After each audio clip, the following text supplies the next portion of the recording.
helps us really know and believe that this stuff is true. In this book, we want to move you from the place of wishing certain things about guys to knowing the truth about them right from their own mouths. And when you know the truth, you'll have the opportunity to make better, smarter decisions about how you interact with the guys you know. Hopefully, those new choices will help you as you relate to your guy friends, a boyfriend, and even family members.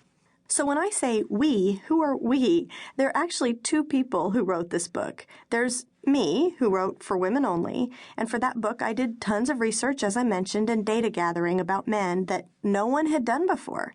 Turns out, my Harvard graduate degree and years as a Wall Street analyst helped pave the way for those books to be really well researched.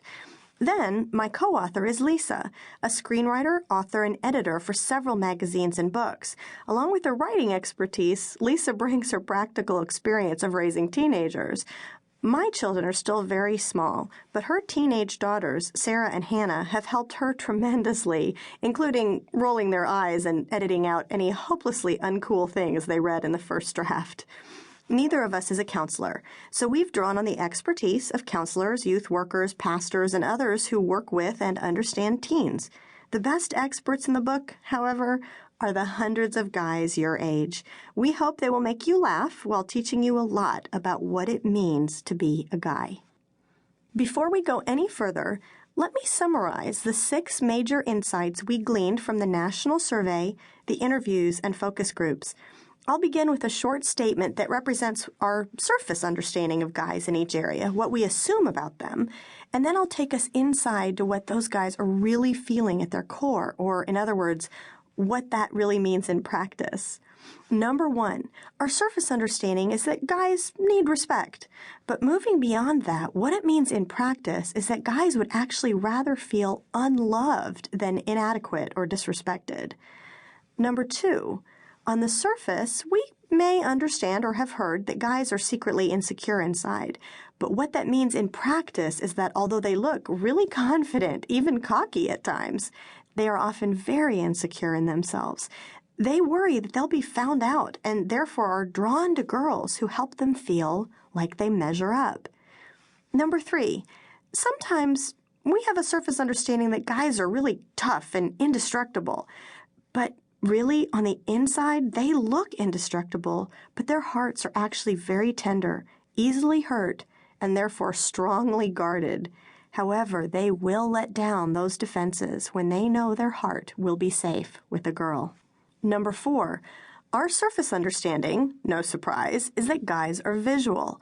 What that means in practice, though, is that even decent guys in great dating relationships struggle with the desire to visually linger on and fantasize about the female body, and much of that struggle depends on what a girl is wearing.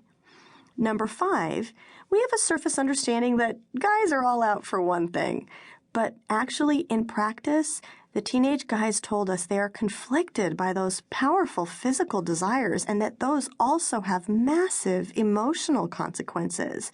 And they say they need your help as a girl to help protect both of you. Number 6, our surface understanding is that the guys always just go after the hot girls. But in actuality, the guys ended up saying they were attracted to girls with a good personality as well as inner and outer beauty, but they also can't force a physical attraction. So those are the 6 insights we'll be covering. Before we get going and actually dig into them, here are some ground rules. First, you may have noticed that the media often makes fun of guys and stereotypes them. We won't be doing that here. We honor the guys who shared their hearts with us and believe that you will really appreciate their insight. Second, this is not an equal treatment of male and female differences. We don't deal at all with how guys can or should relate to you. Yes, girls obviously also have needs, and many of the truths discussed in these pages may apply to you too. But since the theme is the inner lives of guys, and our space is limited, we're really focusing entirely on how girls relate to guys, not the other way around. Third, remember that there are always exceptions to every rule. When we say that most guys appear to think a certain way, realize that most means exactly that. Most, not all. Since we have limited space, as I said, go to For Young Women Only.